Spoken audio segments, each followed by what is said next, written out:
እሺ እናመሰግናለን። የሃይማኖት አባቶች፣ የሀገር ሽማግሌዎች፣ የማጀት አካባቢ ማህበረሰብ እንዲሁም ይኩኖ አምላክ ክፍለ ጦር ሰራዊትና 7 ክፍለ ጦር ሰራዊታችን እንኳን ለዚህ ለተቀደሰች ቀን አደረሳችሁ አደረሰን።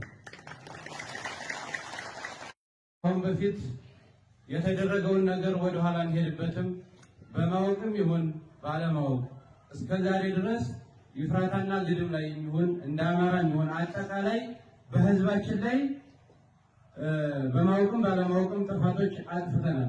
ስለዚህ መሪ ቅድም ወንድማችን እንዳለው መሪ ሲያጠፋ ህዝብን ይቅርታ ይጠይቃል። ስለዚህ በህዝባችን በሰራዊታችንም ስም እኛ መሪዎች ይቅርታ እንጠይቃለን ማለት ነው። እናንተም ይቅርታችንን እንደምትቀበሉን አንጠራጠርም።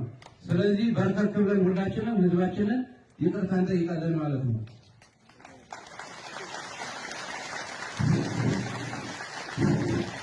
አዎ ልጆቻችን የዚህ ትግል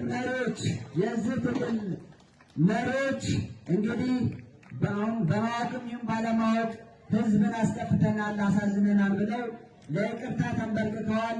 ህዝባችን ደግሞ መቼም መሀሪ ነው፣ ይቅር ባይ ነው። ይቅር ካላላችኋቸው አይነሱም ከተንበረከኩበት። ስለዚህ ይቅርታችሁን በጭብጨባ ወይም ደግሞ በሌታ